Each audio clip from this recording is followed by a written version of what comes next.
right. So I know that you've got three. I know you're like ready. I'm You're getting ready to go. excited. I Sorry. know you're going to walk us through three key elements, which are going to be change impact, change readiness, and adoption of usage. I can't wait to hear more. Yeah, so let's start with change impact. And understanding the impact of the change is really key.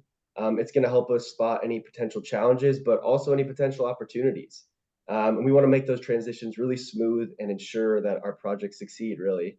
And by anticipating these impacts, we can proactively address any issues and maximize the positive outcomes. So secondly, we have change readiness.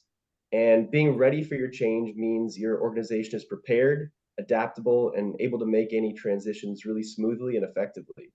When you're considered change ready, you'll be able to handle any challenges and take advantage of any new opportunities, like I mentioned. And those are the things that really ensure ongoing success. And finally, we have adoption and usage. And getting everyone to adopt and use the new systems really is crucial because you want to make sure that the technology is fully leveraged, right? And when the whole team is on board and actually using these new tools, we can really see that progress and ultimately achieve better outcomes overall. I do want to share a quick example as well. I worked on a recent project with the Massachusetts Rehabilitation Commission, bit of a mouthful, but it was really important to see how the initial changes affected the operational efficiency. And then from there, we were able to make any necessary adjustments in order to really improve the process. And that approach helped us ensure that the changes ultimately met those goals and really delivered the best possible results. Yeah, no, excellent points here. Miles, I almost forgot your name. Sorry about that.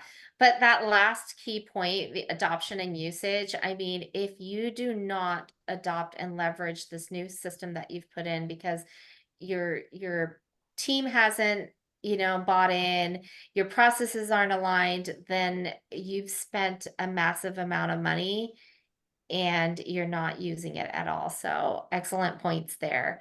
And it also actually reminds me, my friend Dan from Epicor, I think he's on today, but I want to thank him because he recommended a book, How Big Things Get Done.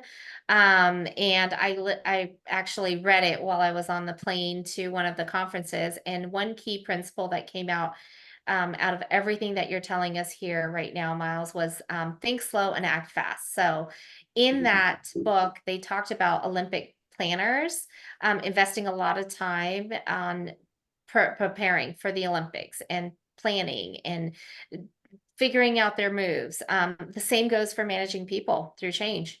Like you've got to plan thoroughly, you've got to communicate effectively, and then you've got to execute that transition smoothly. So, thank you so much for that.